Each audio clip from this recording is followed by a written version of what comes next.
అందరికీ నమస్కారం అండి.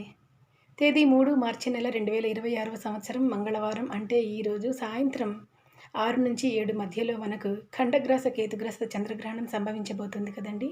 ఇది ఏ రాశిలో సంభవిస్తోంది అంటే సింహరాశి, పుబ్బ నక్షత్రంలో ఈ చంద్రగ్రహణం ఏర్పడుతుందండి. మరి పట్టు స్నానాలు, విడుపు స్నానాలు ఏ సమయంలో చేయాలి అని అంటే పట్టు స్నానం అయితే సాయంత్రం 6 తర్వాత, విడుపు స్నానం 7 తర్వాత. అలాగే గర్భిణీ స్త్రీలు కూడాను జాగ్రత్తగా ఉండాలండి. స్థిమితంగా భగవన్నామస్మరణ చేసుకుంటూ గ్రహణాన్ని చూడకుండా ఉండాలి. మరి గ్రహణ సమయంలో మనం తీసుకోవలసినటువంటి జాగ్రత్తలేంటి అని అంటే, నిలువ ఉండే ఆహార పదార్థాల మీద దర్భలు వేసుకోవాలి. అలాగే గ్రహణానికి 3 గంటల ముందుగా మనం తేలికపాటి ఆహారాన్ని మాత్రమే తీసుకోవాలి. అలాగే గ్రహణ సమయంలో ఎటువంటి ఆహారాన్ని కూడాను మనం తీసుకోకూడదండి అని మన పెద్దవాళ్ళు మనకు ముందు నుంచి చెప్తూనే వచ్చారు.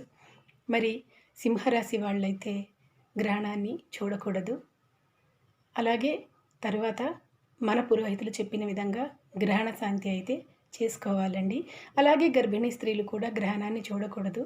గ్రహణ సమయంలో పీస్ ఆఫ్ మైండ్‌తో భగవన్నామస్మరణ చేసుకుంటూ గ్రహణ సమయంని, ఆ కాలాన్ని భగవంతుని ఆరాధించుకుంటూ, సేవించుకుంటూ, భగవంతుడిని తలుచుకుంటూ నిద్రపోకూడదండి. నిద్రపోకుండా భగవన్నామస్మరణతోనే కాలాన్ని గడపాలి.